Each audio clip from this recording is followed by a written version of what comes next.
the migrant problem. We're going to speak now to Keir McIvor, who's, of course, one of the protesters down in Epping, outside the Bell Hotel. We carried a clip of her just yesterday, I think it was. Let's have another look at that first. We felt a lot of the press were incorrectly reporting us on Friday morning after our protest on Thursday. And so we just wanted to make it really clear that we're strong women, we're mums, we're sisters, we're aunties, we're parents of the area. So we're just here to support. Everybody is really concerned about who is in that hotel. Crime in the area is shocking, and this is a beautiful place to live. And we are all very concerned, as are other people in other towns around the country. We need to stick together, peaceful protest, and the government need to listen to us. They need to listen to real people on the ground, people that work hard and love their country. And we're here to protect that. Our values are very important and we must protect them. Keir McIvor joins me now. Karen, very good morning to you. Thanks for being here. Obviously, it's a terrible situation for you guys down there. My understanding now is that the Bell Hotel migrants are being kind of kept inside the sort of the environs of the hotel. They're not really being allowed out. Is that right? I'm not too aware of that. I haven't heard that myself yet. But what did concern me is something I read this morning. Neil Hudson-Allen, who spoke in Parliament yesterday, and called for the hotel to be closed, and the Labour response, please correct me if I'm wrong, it was along the lines of all hotels are being planned to close at the end of the government, which is 2029. If that's correct, that is appalling, knowing that it's so close to all. And that's why we're peacefully protesting for this particular hotel. It's completely inappropriate and it should be closed. Yeah. And clearly there's an awful lot of people locally who feel exactly the same way as you do and who are willing to come out and show that to the government. But the government seems kind of tone deaf on this. They don't seem to want to address it. They don't seem to want to talk about it. I was saying this yesterday, what Keir Starmer should do is come down and speak to you all about it, shouldn't he? They are not listening. It's as though they don't care about local people's feelings.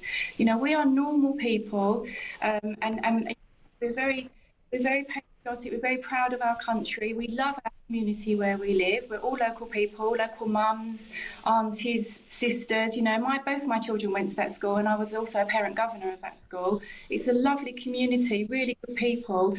And people that are caring and that do the right thing, but are actually frightened. And we do not know who's in there. Crime has rocketed in the area, and it's very, very concerning. Any human being living with that on their doorstep will be concerned. Yeah, absolutely right. And seeing this last night in Norfolk, there was a similar demonstration, very peaceful, from people who aren't very keen on the fact that they've got another hotel in their area, which used to be used to house women and children, but has now been taken over by mostly just young men wandering about freely in the town as well. And you can see some pictures from that there. But, what's the next plan? Because if the government's not listening, what else can you do? Will you just continue to demonstrate? Yes, I believe that is the plan. We will continue as a community to stand side by side with each other and peacefully protest. We're not interested in any trouble. That's not what we're about at all. Like I say, we're decent people. The community are full of decent people, and we are very, very concerned. And to be ignored by the government is shocking. Yeah. We've all for local leadership to support us and stand with us. So far they haven't. It's a very weak leadership locally, and that's also very disappointing, because we're all being brave, and we're silently, peacefully protesting. I mean, Sunday we actually marched to the council, and we will continue to do that. This hotel is completely inappropriate. And how long has that hotel been used as a migrant hotel? It's been used for quite a while. It was closed down, and I think it was reopened again about March time. So it has been closed before, for the same reason, that it was inappropriate next to a secondary school. Yeah. And it's also, I'm hearing women say they're too frightened to walk their dogs alone. I mean, we're at Epping Forest. We're a nature reserve. It's one of the wonderful things we enjoy where we live. And now ladies are saying they don't want to walk their dogs alone. I mean, it's ridiculous. This is the UK. This is 2025. We don't have this. It's not what we're about. And people are very, very concerned. We need to stick to our British values and stand together and be counted as the decent, hardworking people that we are. And we are also very caring people. Don't let that move away the fact that we're not caring. It's just the fact that there's been a lot of trouble in the area and things as that have happened with the hotel allegedly. Yeah. And that's what's really, really upsetting, particularly ladies and girls. Sure. And what do you make of the police reaction? Because the police have been quite a big presence there, haven't they, over the last sort of few days? And clearly there's been some people that have come later in the day after you've finished with your peaceful demonstration who have come to kind of, maybe take the police on. But the police seem to be in very greater numbers there, perhaps, than they need to be, don't they? Yeah, I mean, it's really good that you bring that point up. So last Sunday, the first sort of protest, when we arrived, there was a big group of far left protesters there, clearly looking for trouble. The things they were shouting out on their tannoy were wrong, inappropriate. We did report it to 4 different police because it isn't allowed what they were saying, basically. And we were standing. Eventually, the police did escort them back to the station and they went, and we was able to continue our peaceful protest. On Thursday, it was a different vibe completely. The police were very, very heavy-handed. They actually escorted the far left protesters to the hotel where we were standing there, family protesting. But I have to say, Sunday just gone, the police did an amazing job. They stood with us, they marched with us to the council offices where we did our final protest, and they very much mingled in. They were very gentle police, police looking after us. They made us feel very safe, as opposed to trying to scare us, which was what happened on Thursday when the riot police turned up in force, completely unnecessary. But I stood back on Sunday and I was looking at the sky. There was about 40, I was there till 10 o'clock. There was about 40 to 50 people still protesting. There was a helicopter above. There was probably 150 to 200 police, about 40 people. I mean, it was very, very over the top in the end on Sunday.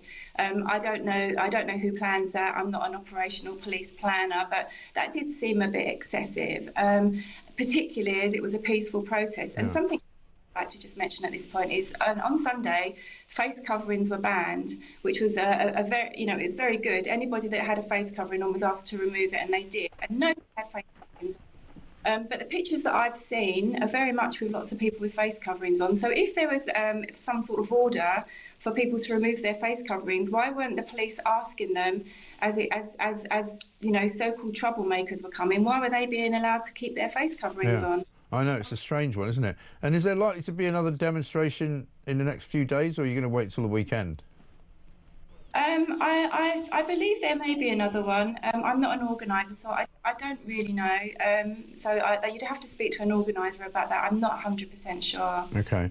But, I mean, the point about this whole problem, right, is Keir Starmer yesterday sat in a committee room in the Houses of Parliament and he said there's plenty of houses to put these people in, and that's what we're looking at doing.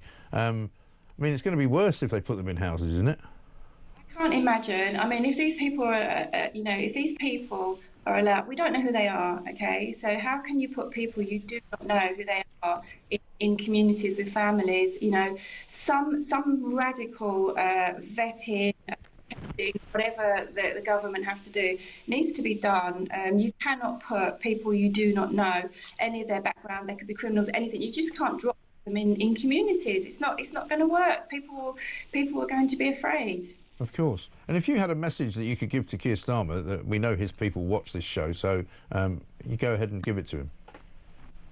I would like the government to close the hotel. This hotel is completely inappropriate. There are hotels popping up all around the country, but this particular hotel is next to a secondary school. Already, the crime figures speak for themselves. Already, allegedly, there's been sexual attacks and allegedly things have happened. I'm trying to be very careful with my words. Well, we know somebody's been in court and has denied the charge, but that's fine. We can say that.